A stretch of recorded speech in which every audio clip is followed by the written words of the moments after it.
बिन ब्याही गर्भवती ननद। भाभी, अगर आप ना होते तो पता नहीं मेरा क्या होता। बस कुछ ही समय में मैं यहाँ से चली जाऊंगी ताकि भैया को मेरे इस राज के बारे में पता ना चल सके। अरे सीमा, आखिर तुम इस हालत में कहाँ जाओगी? जरा अपने आप को देखो, अब तुम्हारा पेट दिखने लगा है। लेकिन भाभी, अगर मैं इस घर में भैया के सामने और रहूंगी तो उन्हें मुझ पर शक हो जाएगा और उन्हें मेरा ये राज पता चल जाएगा। सीमा, मेरे दिमाग में एक प्लान आया है। मानवी सीमा को अपने प्लान के बारे में बताती है, जिसे सुनने के बाद सीमा प्लान के लिए तैयार हो जाती है। जैसे ही शाम को प्रवीण ऑफिस से घर आता है, सीमा अपने भाई प्रवीण से कहती है, भैया, मुझे आपसे कुछ बात करनी थी। दरअसल कॉलेज की तरफ से मुझे 1 साल के लिए शहर में जाकर पढ़ाई करनी होगी। लेकिन बहन, तुम अकेले शहर में कैसे रहोगी? मैं तुम्हें अकेला कैसे छोड़ूंगा? दरअसल शहर में मेरी कुछ सहेलियां अपने परिवार के साथ रहती है। आप डरो मत, मैं उनके साथ रहूंगी। वो मेरा अच्छे से ख्याल रखेंगी। सीमा शहर जाने की जिद पकड़ लेती है, जिसके बाद प्रवीण को ना चाहते हुए भी हाँ करनी पड़ती है।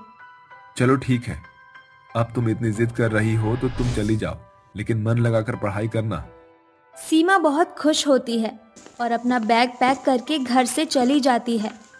उसके जाने के बाद दरवाजे पर कोई दस्तक देता है।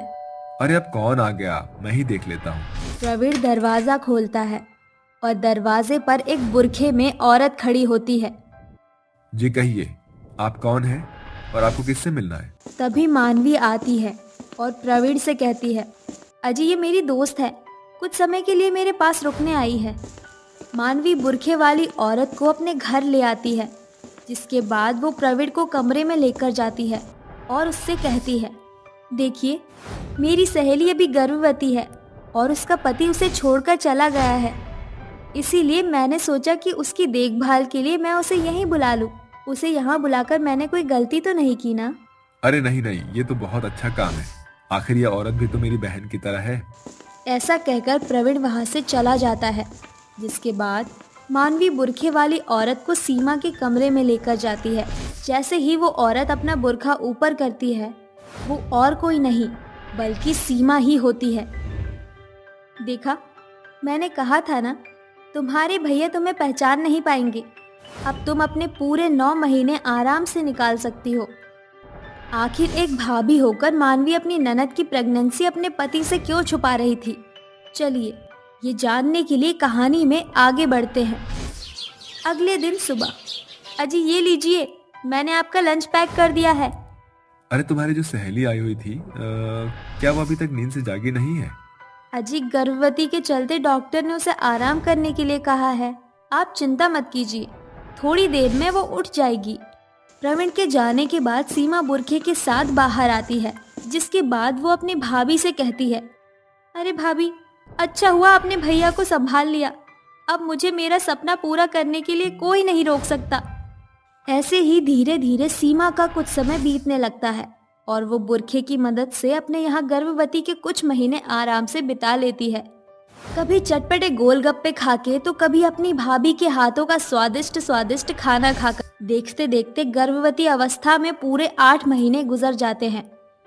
और एक दिन सीमा अपनी भाभी से कहती है, भाभी, 8 महीने गुजर गए हैं, बस 1 महीने की और बात है, फिर ये बच्चा इस दुनिया में जन्म ले लेगा और हमें पूरे 25 लाख रुपए मिलेंगे, जिनसे मैं अपना सपना पूरा कर सकती हूँ। सीमा, मैं भगवान से दुआ करूंगी कि तुम जल्दी से जल्दी अपने सपने को साकार करो और अपनी जिंदगी में आगे बढ़ो। अरे, आज तो मुझे बहुत खुशी हो रही है। इसी बात पर भाभी जी मुझे अपने हाथों से गरम गरम पकोड़े खिला दो। अरे हाँ हाँ, क्यों नहीं, अपनी ननद को गर्मा गर्म पकोड़े बनाकर जरूर खिलाऊंगी। मानवी रसोई में पकोड़े बनाने जाने ही वाली होती है कि तभी सीमा के फोन पर एक कॉल आती है। अरे वाह शेरू, मैं तुम्हें ही याद कर रही थी, तो बताओ कैसे फोन करना हुआ? फोन की दूसरी तरफ शेरू बहुत ज्यादा घबराया हुआ और परेशान होता है। वो हड़बड़ाते हुए कहता है, सीमा, वो दोनों भाग गए। अलीना और जैकी दोनों मुंह छुपाकर भाग गए और वो इंडिया कभी नहीं आएंगे। ये सुनते ही सीमा के हाथों से फोन गिर जाता है और वो जोर जोर से रोने लगती है। वो दोनों ऐसा कैसे कर सकते हैं? उन दोनों ने मेरी जिंदगी बर्बाद कर दी।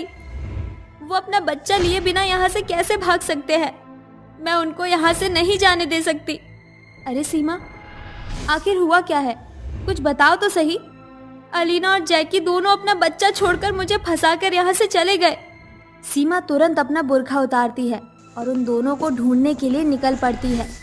वो सड़कों पर आती जाती गाड़ियों में उन दोनों को ढूंढने लगती है। तभी रास्ते में सीमा का भाई प्रवीण उसे देख लेता है। अरे सीमा, तू यहाँ? और ये सब क्या है? ये तूने अपनी हालत क्या बना रखी है?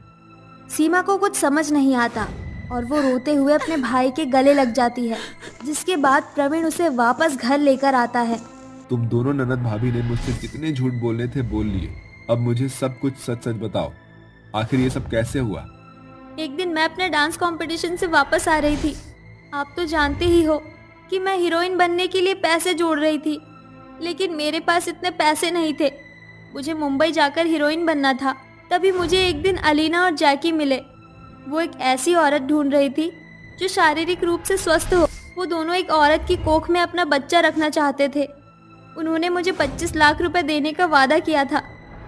मैंने सोचा 9 महीने उनकी औलाद को अपने पेट में पालकर उन्हें लौटा दूंगी, लेकिन वो तो मुझे धोखा देकर यहाँ से चले गए। सीमा, ये तूने क्या कर दिया मेरी बहन? समाज में लोग तेरे बारे में क्या सोचेंगे कि मेरी बहन बिन ब्याही माँ है? देखिए, मुझे गलत मत समझना, लेकिन मेरी ननद बिन ब्याही जरूर है, पर इसमें मेरी ननद की कोई गलती नहीं है। प्रवीण को कुछ समझ नहीं आता और वो अलीना और जैकी को ढूंढने की बहुत कोशिश करता है, लेकिन उन दोनों का कोई पता नहीं चलता। जिसके बाद 9 महीने बीत जाते हैं और अब सीमा एक बहुत ही प्यारे से बेटे को जन्म देती है, जो दिखने में बिल्कुल गोरों की तरह होता है। कितना सुंदर बच्चा है! इतना सुंदर बच्चा मैंने कभी नहीं देखा। जैसे ही मानवी बच्चे को गोद में उठाती है, वे उस बच्चे को देखती ही रह जाती है और उसकी आंखों से आंसू टपकने लगता है। जिसके बाद मानवी अपने पति प्रवीण से कहती है, तो क्या हुआ? सीमा बिन ब्याही है, लेकिन देखो कुदरत का करिश्मा, आज तक हमें कोई औलाद नहीं हुई। हमारी शादी को कितने साल हो गए। लगता है ये भगवान की ही मर्जी थी। उन्होंने इस मासूम जान को हमारी झोली में डाल दिया। हम इस बच्चे को हमारा नाम देंगे। अपनी भाभी के मुंह से ये सब सुनकर सीमा को बहुत खुशी मिलती है। उस दिन के बाद प्रवीण और मानवी दोनों सीमा के बच्चे को अपना नाम देते हैं, जिसके बाद वो सभी एक साथ खुशी खुशी रहने लगते हैं। सास बहू को 1000 मैगी पकाने की चुनौती। मानिकपुर गांव में मंगला और मीनल नाम की सास बहू का एक जोड़ा रहता था। दोनों सास बहू के बीच भरपूर मात्रा में भरत मिलाप था। वो सास बहू मैगी खाने की बेहद शौकीन थी, मगर उनकी इस बुरी लत से उनके पति गंगाधर और गिरीश बेहद हताश हो चुके थे, क्योंकि बेचारी पतियों को हर एक दिन सास बहू की पसंदीदा मैगी की मार जो झेलनी पड़ती थी। देर सांझ दोनों बाप बेटे थके मांदे घर आते हैं। अरे गिरीश की माँ, जरा जल्दी से 2 गिलास पानी ला दो। ये लीजिए पानी। अरे क्या बात है भाग्यवान, आज तुम्हारा चेहरा तो एकदम मीना कुमारी के जैसे चमक दमक रहा है। कोई खजाना हाथ लग गया है क्या? हाँ, अपने हाथों से खाना खजाना पकाया है आज मैंने और बहू ने। बहुत ही अलग अंदाज का खाना बनाया है। तुम दोनों बाप बेटे खाओगे तो उंगलियां चाटते रह जाओगे। ये सुनकर गंगाधर फूले नहीं समाता और बुदबुदाता हुआ कहता है, अरे लगता है आज दोनों सास बहू ने बढ़िया पकवान बनाया है। जल्दी से हाथ मुंह धो लेता हूँ।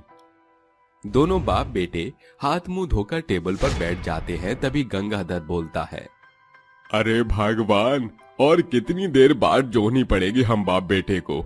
अरे तनिक जल्दी करो, भूख के मारे पेट में चूहों की सेना कुश्ती और कबड्डी खेल रही है। एकाएक दोनों सास बहू खाने का ढका हुआ बर्तन लाकर मेज पर सजाती हैं। भूख से बिलबिलाते हुए दोनों बाप बेटे जैसे ही बर्तनों के ढक्कन हटाते हैं, सास बहू का बनाया खाना देखकर बेचारे पतियों के चेहरे पीले पड़ जाते हैं। मैगी देखकर उनकी खुशी मानो शोक की लहर में बदल जाती है कि मीनल कहती है, पेश है मैगी मंचूरियन। मसाला मैगी, मक्खन मैगी, पनीर मैगी, पे पे पे पे। अरे बहू, बंद करिए पे पे पे की पुंगी बजाना। रोजाना की तरह आज भी तुम दोनों सास बहू ने खाने के नाम पर फिर मैगी की बलि चढ़ा दी है। अरे अगर हम इतनी मैगी खाते रहेंगे ना तो वो दिन दूर नहीं जब हम बाप बेटे के लिए यमराज का बुलावा आ जाएगा। अरे एकदम सही बात बोली बेटा तूने।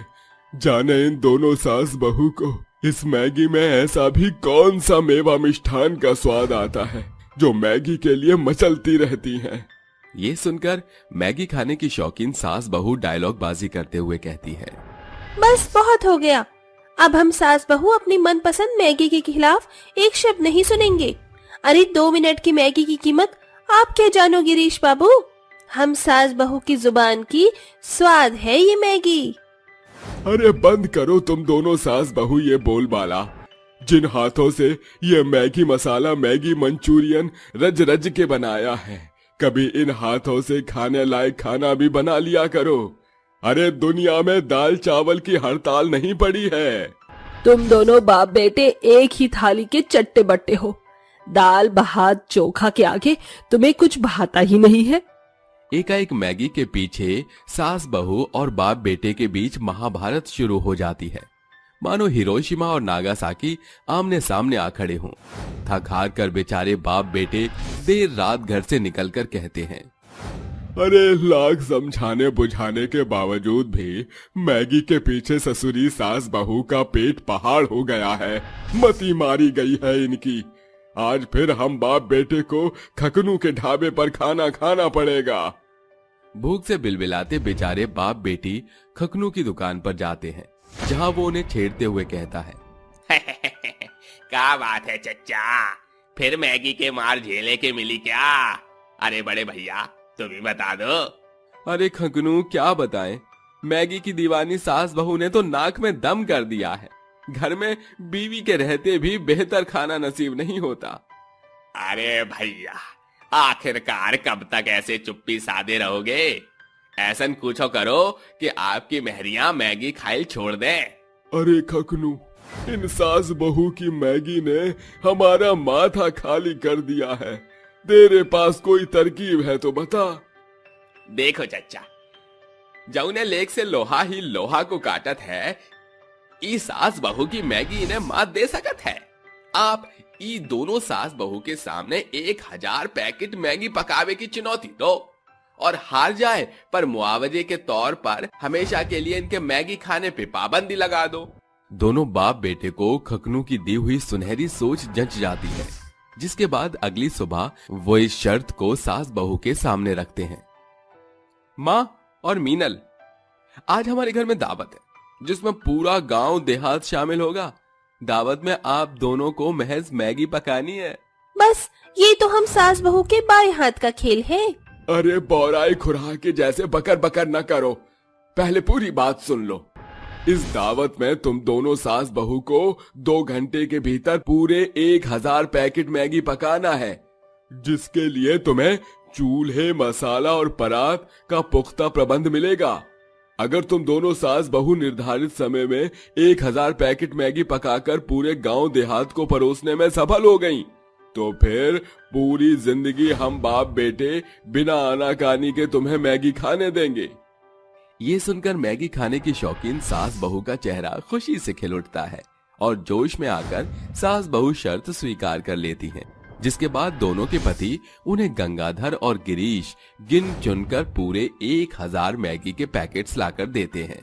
जिसके बाद दोनों सास बहू बुदबुदाते हुए कहती हैं, बहू अब फूहर बने का चोला उतार कर फुर्ती का फेटा बांध ले।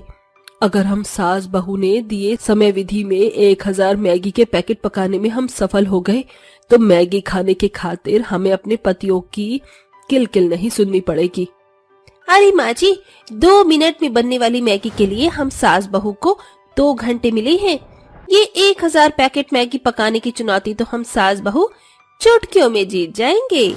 विश्वास हमारे जीवन की डूबती नैया को पार लगाती है, मगर जरूरत से ज्यादा विश्वास हमें ले डूबती है। कुछ ऐसा सास बहू के साथ होने को था। दोनों सास बहू फेंटा बांधकर मैगी का मसाला तैयार करती हैं।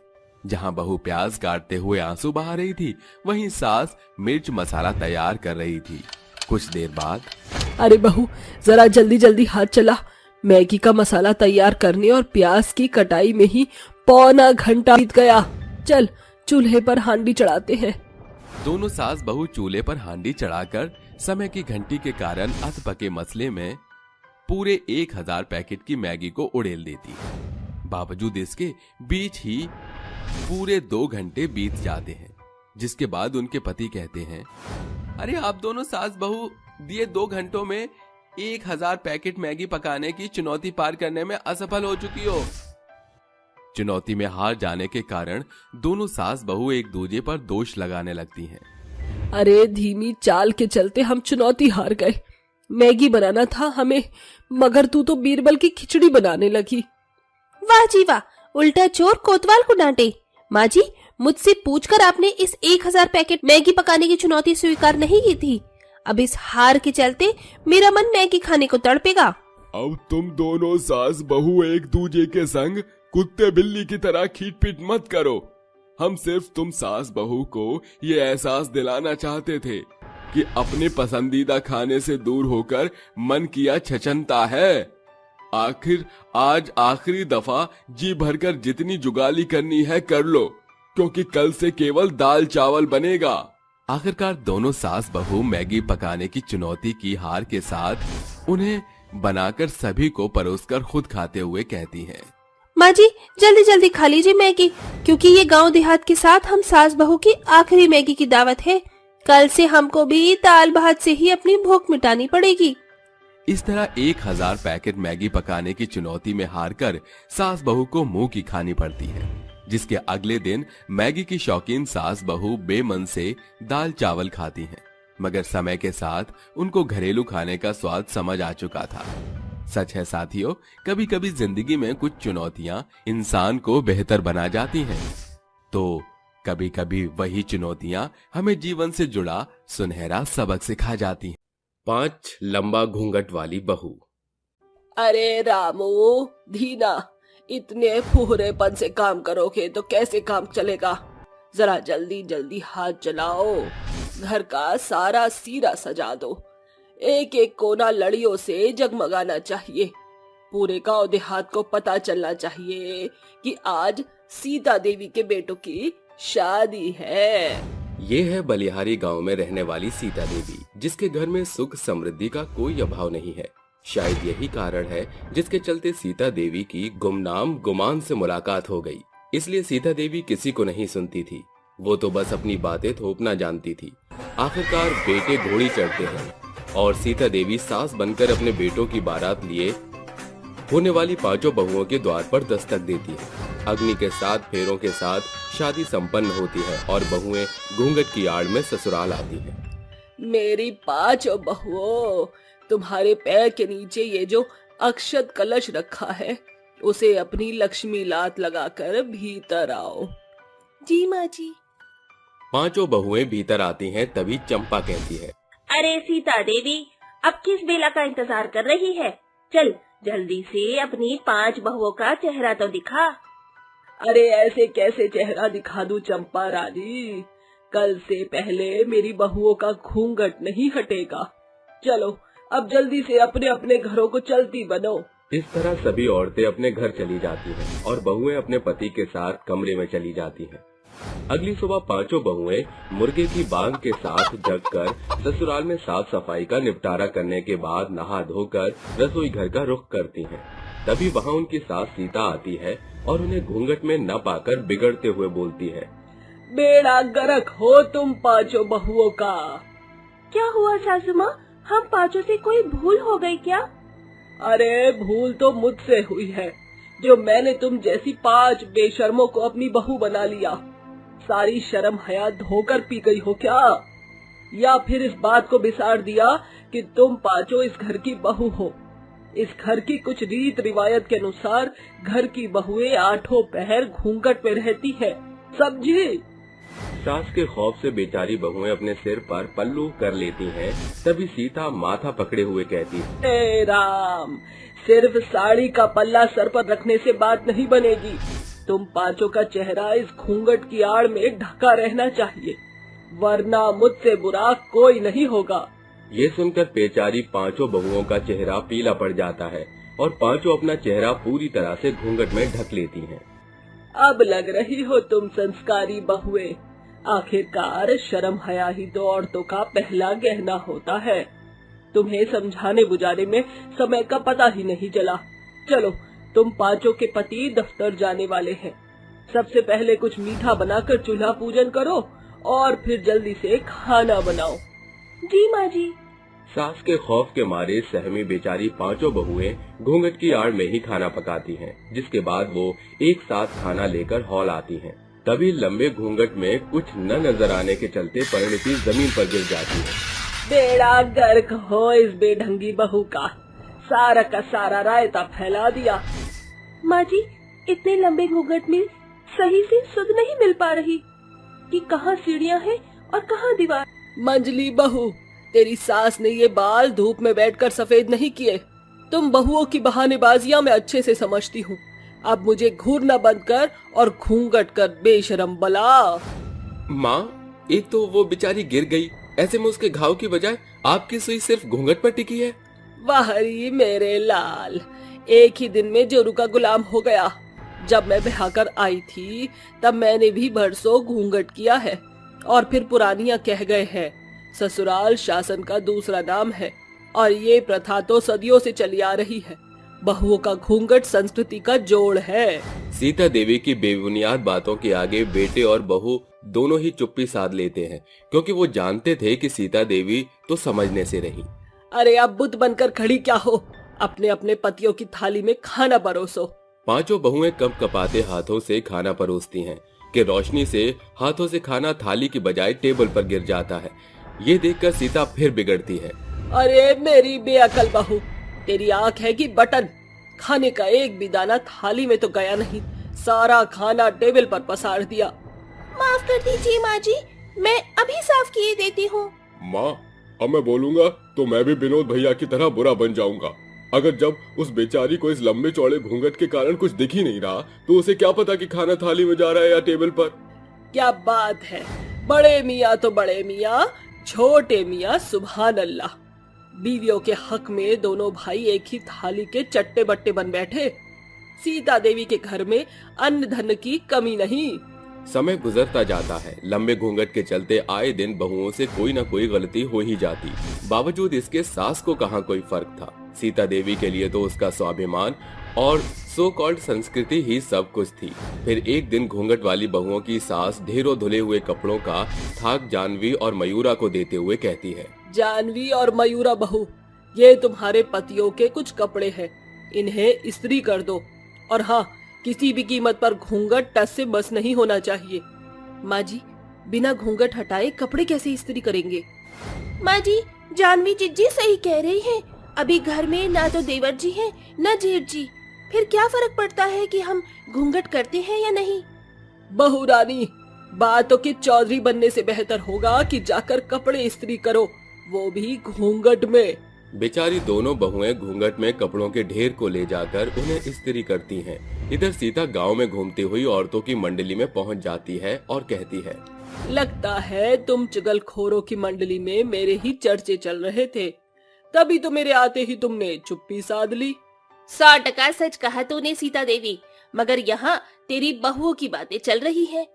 अब मेरी बहुएं है ही इतनी संस्कारी तो बातें तो होंगी ही। अरे आजकल की बहुओं का तो संस्कृति से कोई वास्ता ही नहीं रहा। और वही देखो, मेरी बहुओं को मजाल है कि जो किसी मर्द जात ने उनका चेहरा भी देखा हो।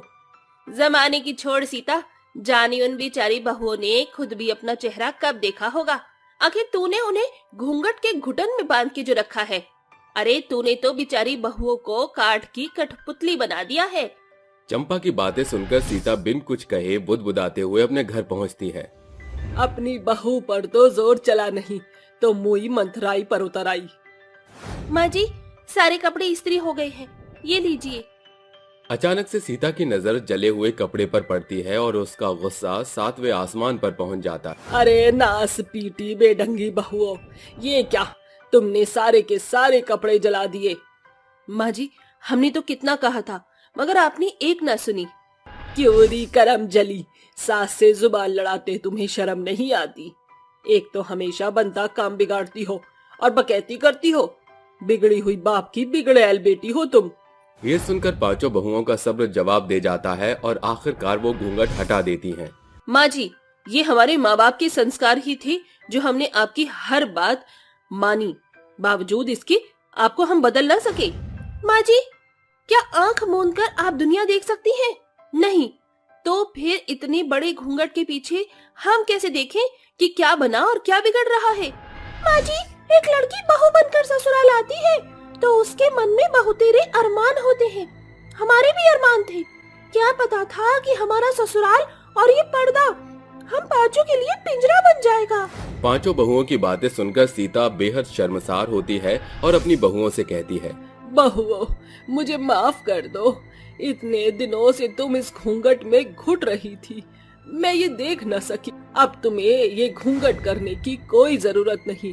पांचों बहू की बदौलत सीता को तो सबक मिल चुका था, मगर आज भी गांव देहात में जाने कितनी बहू पर्दा प्रथा के कारण अपनी पहचान खो चुकी हैं। दोस्तों, पर्दा करना और किसी के रीति रिवाज मानना बहुत अच्छी बात होती है, पर कोई आपके रीति रिवाजों और पर्दा करता है तो हमें उनका सम्मान करना चाहिए, न कि उसका नाजायज फायदा उठाया जाए। सभी को अपने हिसाब से जीना चाहिए, न कि किसी के दबाव में। अंधी सास की 5 चुड़ैल बहुएं। गांव के एक घर के रसोई घर में 5 चुड़ैल कामकाज में एक दूजे का हाथ बटा रही थी। कोई चौका बर्तन करने में जुटी थी तो कोई तरकारी काट रही थी तो कोई खाना पका रही थी। वहीं 2 चुड़ैल बिखरे हुए घर के सामान को बटोर रही थी। खटर पटर की आवाज सुनकर 60 साल की अंधी गोमती रसोई घर की ओर बढ़ने लगती है। शायद सासू माँ रसोई घर में आ रही हैं। हम चुड़ैलों को छिपना होगा, वरना वो भाग जाएंगी। 5 चुड़ैल रसोई घर के छत से चिपक जाती हैं। तभी अंधी गोमती रसोई घर में आकर टटोलते हुए कहती है, अरे ये चूल्हा एकदम चमका हुआ कैसे है? जहाँ तक मुझे याद है, हड़बड़ाहट में सब कुछ रात को ही बिखरा हुआ था। जरूर गांव का कोई जन कामकाज कर गया है। अभी गोमती ऐसा बोल ही रही थी कि एकाएक कमला भीतर आती है। अरे कैसी हो गोमती बहन? तुम्हारे घर के आगे से गुजर रही थी तो सोचा हाल चाल पूछती चलूं। ठीक ठाक हूँ। जरा बता तो मुझे कि आखिर गांव गढ़ का कौन जन मेरे घर का बर्तन चौका कर रहा है? ये सुनकर कमला ठहाके मारकर कहती है, तफरीबाजी तो कोई तुमसे सीखे। अरे जिसके घर में पहले ही 5-5 बहुएं हैं, उसका घर चकमक की तरह तो रहेगा ना। ऐसा कहते हुए कमला की नजर रसोई घर के छत पर पड़ती है और वो चीखती हुई कहती है, क्या हुआ कमला? तू चीख क्यों रही है? कुछ नहीं गोमती, मैं चलती हूँ। जय राम जी की। भूत पिशाच निकट नहीं आवे, महावीर जब नाम सुनावे। ऐसा कहते हुए कमला दरवाजे से बाहर निकलने की कोशिश कर रही थी कि 5 चुड़ैल बहुओं ने उसे घेर लिया। उसका भी गर्दन कट जावे जो हम चुड़ैल का भेद बतावे। अरे रे, ये 5 चुड़ैल तो मेरे सामने खड़ी हो गई। अब क्या करूं? राम राम राम राम राम राम।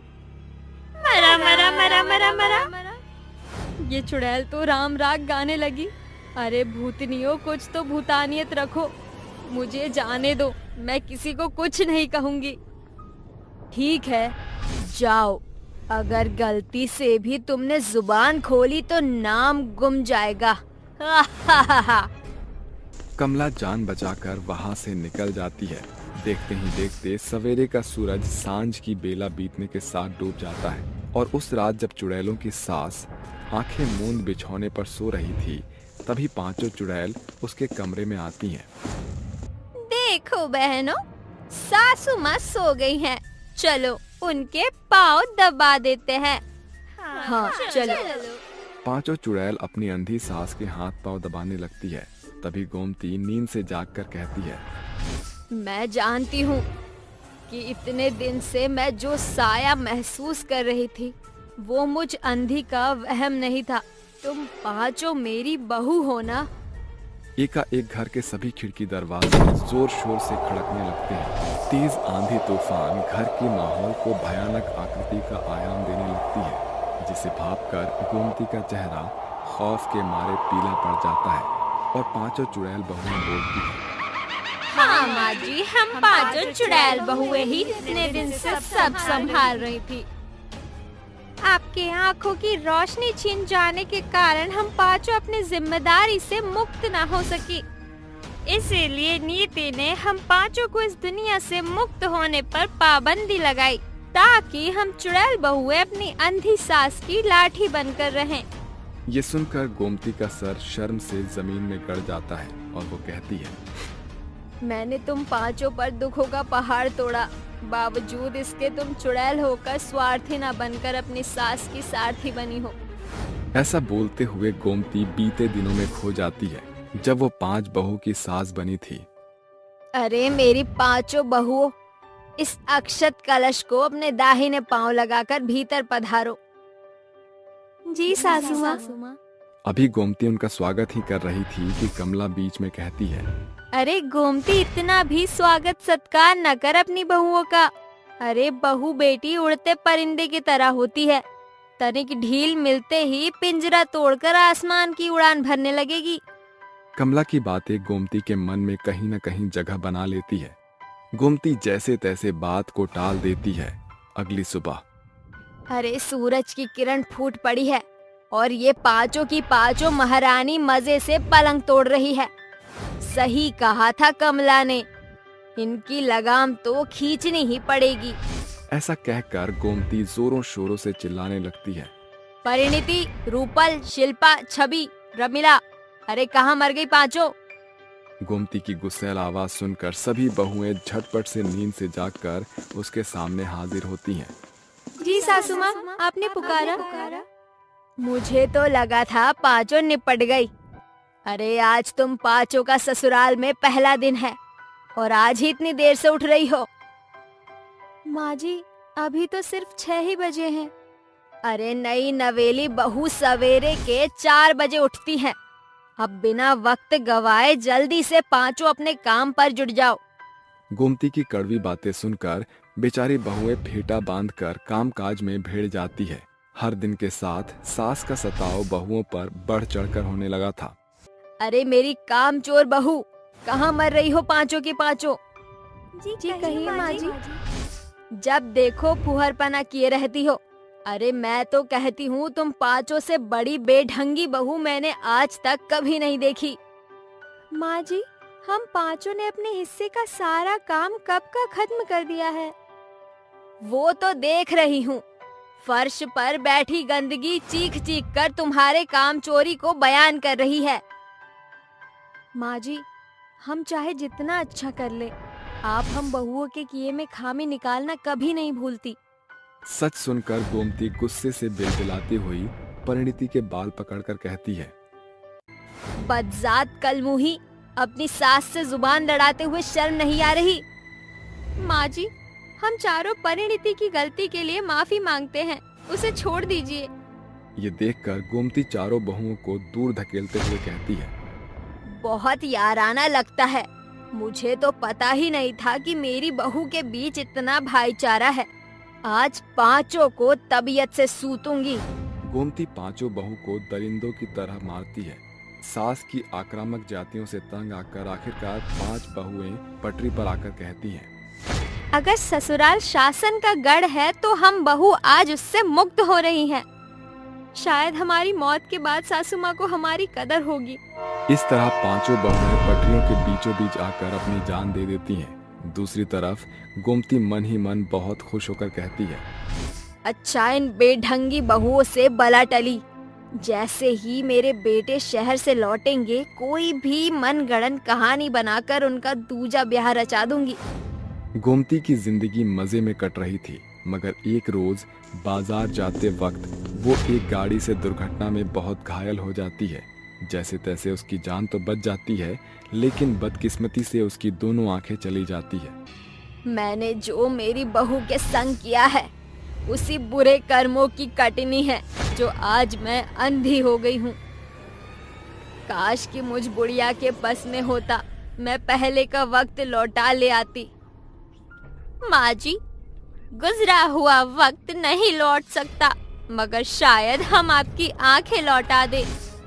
पांचों चुड़ैल बहुएं अपनी शक्तियों से अपने आंखों की पुतलियों की रोशनी गोमती की आंखों में भर देती है, जिस कारण गोमती पहले की तरह देखने लगती है। मगर चुड़ैल बहुओं की आंखों की रोशनी बुझ जाती है। मेरी बहुओं, तुमने अपनी आंखों की रोशनी मुझे क्यों दी? ताकि माँ जी आप अपनी बहू के नजरिए से दुनिया देखें। इसी के जरिए शायद हम चुड़ैल बहू अपने सास के दिल में जिंदा रहे। अब हमें जाना होगा। इसी के साथ पांचों चुड़ैल बहुएं वहां से गायब हो जाती हैं। आज भी गोमती की निगाह अपनी चुड़ैल बहुओं की बाट जोह रही है कि शायद वो एक बार फिर दिख जाए। एक लड़की शादी के साथ आंखों के सैकड़ों सपने संजोए ससुराल आती है, मगर जब वही ससुराल बहुओं के लिए बंधक बन जाए तो वो खुद के जीवन को मौत को सौंप देती है। नई काली बहू का जादुई खाना। आंखों में आंसू लिए माधुरी टूटे मन से अपने पिता बैजू से कहती है, बाबूजी, मुझे ब्याह नहीं करना। आप मंदा जी को मना कर दीजिए। मगर क्यों बिटिया, तू तो भली भांति जानती है कि हम इस गरीबी में कैसे बदतर दिन काट रहे हैं। ऊपर से तेरा ये श्यामला रंग तेरी शादी ब्याह में अड़चन बनता आया है। हर हित पाहुन तेरे काले रंग का ठट्ठा उड़ाकर तुझे ठुकरा कर चल देते हैं। इस बार ईश्वर की दया से इतना सुनहरा रईस रिश्ता मिला है, फिर दहेज के दाम में उन्होंने एक आना भी नहीं मांगा। फिर तू ब्याह करना क्यों नहीं चाहती बेटा? क्योंकि बाबूजी, लाख कोशिश के बावजूद मैं चाहकर भी जायकेदार खाना नहीं बना पा रही हूँ। कभी रोटी टेढ़ी मेढ़ी हो जाती है, तो कभी दाल जल जाती है, तो कभी सब्जी नमक मसाले के मारे माहुर हो जाती है। इसके चलते शादी के बाद मेरी सास मुझे बेढंगी बहू का ताना बाना देगी। माधुरी बेटी, इतनी बेचैन ना हो। अभी तो तेरे ब्याह में महीना भर की देरी है, तब तक तू सीख जाएगी। तेरे बाबूजी को पूरा यकीन है तुझ पे। बैजू की बात सुनकर माधुरी खाना बनाने की कोशिश में लग जाती है। इस बीच महीने भर का मंजर खत्म हो जाता है और शादी का दिन आता है। माधुरी की शादी मंदा के बेटे अवधेश से हो जाती है। यहाँ से शुरू होता है काली नई बहू के ससुराल का सफर। रिपना बहू घर की रीत रिवाज के हिसाब से घर की बड़ी बहू छोटी बहू का स्वागत करती है। आगे बढ़कर बहू का स्वागत करो। यही दिन देखना बाकी रह गया था कि मैं अपने सुंदर हाथों से अपनी काली देवरानी का स्वागत करूं। आइए देवरानी जी, ससुराल में आपका स्वागत है। जी जेठानी जी। कुछ देर बाद माधुरी बहू, सभी रस्म खत्म हो चुकी है, तू भी जाकर आराम कर ले। कल तेरी पहली रसोई की रस्म है, सवेरे उठना होगा। जी माँ जी। पहली रसोई की रस्म के मारे बेचारी काली बहू सारी रात बदरा की ओर ताकती हुई बिहान कर देती है। सवेरा हो चुका है, आज मेरी पहली रसोई है, जल्दी से झाड़ बहार करके नहा लेती हूँ। माधुरी समय से सारा काम निपटा कर रसोई घर में हाजिर हो जाती है। तभी उसकी सास कहती है, सुन बहू, आज तू खाने में कचौरी छोले और खीर बना दे और मेरे लिए बस सादी रोटी और दाल बना देना। इसके बाद मंदा खाने की मेज पर जाकर बैठ जाती है और इतना कहती है, क्या बात है देवरानी जी, माँ जी की फरमाइश सुनकर आपका चेहरा फीका क्यों पड़ गया? जेठानी जी, मुझे नमक मिर्च का अंदाज मालूम नहीं, समझ नहीं आ रहा इतना सब कुछ कैसे बनाऊंगी। बस इतनी सी बात। एक काम करो, कुकर में छोले उबालने को बिठा दो, 10-12 सीटी में उबल जाएगा। और कचौड़ी के मैदे में नमक ज्यादा डालना, मैदे में खपत ज्यादा होती है। काली बहू की कमी का फायदा उठाकर रिपना जानबूझकर उसका खाना खराब करने के लिए उलूल जुलूल तरीका बताती है। माधुरी उसी हिसाब से खाना पकाकर सभी के बीच परोसती है। अब आएगा मजा। माँ जी, शुरू कीजिए। मंदा बारी बारी से काली बहू के बनाए खाने को चखने लगती है और फिर, आथू, बेड़ा गर्ग हो तेरा। अरे ये खाना बनाया है या खिलवाड़ किया है? सारे छोले तरी में घुल मिल गए हैं, उस पर से नमक के मारे माहूर है। रोटी और कचौड़ी एकदम आड़ी टेढ़ी बनाई है, खीर तो एकदम बकबकी लग रही है। मेरी ही मति मारी गई थी जो मैं ऐसी बहू ले आई, जो ना रूप की धनी है ना गुड़ की भरी है। सास की जली कटी बातें सुनकर बेचारी बहू फफक फफक कर रोते हुए रसोई घर में आकर कहती है, हे माँ अन्नपूर्णा, मेरे अथक प्रयास के बावजूद भी मेरे हाथों से अच्छा खाना क्यों नहीं पक पाता। अचानक माँ अन्नपूर्णा काली बहू की नजरों के साझे प्रकट होती है, जिन्हें देखकर माधुरी कहती है, हे देवी, आप कौन हैं? माधुरी, मैं माँ अन्नपूर्णा हूँ। जो टूटे पीसे मन से माँ अन्नपूर्णा को पुकारता है तो मुझे आना ही पड़ता है। माँ अन्नपूर्णा, मैं क्या करूँ? अपने हाथों से जो भी खाना पकाती हूँ वो खराब बनता है। शायद मेरे कालेपन का परछावा पड़ने के कारण सब बिगड़ जाता है। कुछ करो माँ। शांत हो जाओ माधुरी, मैं तुम्हें वरदान देती हूँ कि मेरा नाम लेकर अब से तुम अपने हाथों से जो भी पकाओगी वो जादुई खाने में बदल जाएगा। मगर ध्यान रहे, ये राज कोई जानने ना पाए, वरना खाने से जादुई होने का असर टूट जाएगा। इसी के साथ माँ अन्नपूर्णा अंतर्ध्यान हो जाती है और इस शाम माधुरी माँ अन्नपूर्णा का नाम लेकर खाना पकाती है। जय माँ अन्नपूर्णा, इस जादुई खाने को खाकर माँ जी और मेरे बीच हुए सभी गिले शिकवे मिट जाएंगे। जैसे ही खाना बनकर तैयार होता है, एक रोशनी खाने में समा जाती है, जिसके साथ वो जायकेदार जादुई खाने में बदल जाता है। फिर माधुरी खाना मेज पर लगाती है। तभी रिपना बीच में तारीफबाजी करते हुए कहती है, अरे माधुरी, सवेरे माँ जी को अपना बेढंग खाना खिलाकर मन नहीं भरा, जो सांझ को फिर उनके मुंह का स्वाद बिगाड़ना चाहती हो? अरे ले जा अपना उलुल जुलुल खाना, इसे देखकर ही मेरी भूख मर गई है। माँ जी, मैंने बड़े प्यार से बनाया है ये सब, एक बार चख कर देखिए, एक बार चख कर देखिए मेरी खातिर। जैसे ही मंदा अपनी काली बहू के हाथों द्वारा बनाया गया जादुई खाना खाती है तो वो खुद को खाने की बड़ाई करने से रोक नहीं पाती। वाह बहू, मजा आ गया, क्या जायकेदार खाना बनाया है, मन खुश हो गया ये खाना खाकर। हाँ माधुरी, सचमुच क्या लाजवाब खाना बनाया है तुमने, तुम्हारे हाथों में तो जादू है। ये सुनकर माधुरी मुस्कुराते हुए मन ही मन कहती है, अब इन्हें क्या पता, जादू खाने में है। उस रोज के बाद काली बहू के हाथों बने जादुई खाने ने सभी का मन मोह लिया। अब तो हर दिन मंदा अपने मुंह से काली बहू के जादुई खाने की बड़ाई करते नहीं थकती। माधुरी बहू, जरा यहाँ तो आना। जी माँ जी, कहिए। वो आज सांझ मेरी कुछ सहेली तुझे देखने आ रही है, उनके लिए बढ़िया कुछ बना लेना। इसी के साथ माधुरी रसोई घर का रुख करती है। एक काम करती हूँ, मटर मशरूम की सब्जी और पालक पनीर के पकोड़े बना लेती हूँ, साथ में कचौड़ी कर दूंगी। माधुरी झटपट से खाना पका लेती है और कहती है, जय माँ अन्नपूर्णा, जल्दी से जादुई खाने में बदल जाओ। काली बहू के ऐसे कहते ही वो खाना जादुई खाने में बदल जाता है। तभी रिपना वहाँ आती है। माधुरी माँ जी की सहेली आ चुकी है, उन्हें पानी दे आओ। जी जेठानी जी। माधुरी के रसोई घर में जाते ही रिपना सब्जी में मिर्ची का डिब्बा उड़ेल देती है। इस बात से बेखबर माधुरी मेज पर खाना परोसती है। जादुई खाने का पहला निवाला खाकर मंदा की सहेली जमुना कहती है, मंदा, तेरी बहू के हाथों में तो साक्षात माँ अन्नपूर्णा का बसेरा है। इतना बेनजीर खाना बनाया है कि जी करता है उंगलियां चाट जाऊं। ये सुनकर रिपना कुड़कुड़ाने लगती है। ये कैसे मुमकिन हुआ? जमुना चाची के मुंह से धुआं निकलने की बजाय काली बहू के खाने की बड़ाई निकल रही है। कुछ तो ऐसा जरूर है जो ये काली कमली छुपा रही है। उस रोज से रिपना माधुरी पर नजर रखने लगती है। एक दिन माधुरी किचन में खाना बना रही थी, पर रिपना छुपकर माधुरी को ऐसा करता देख लेती है। उसे जादुई खाने का राज मालूम पड़ जाता है।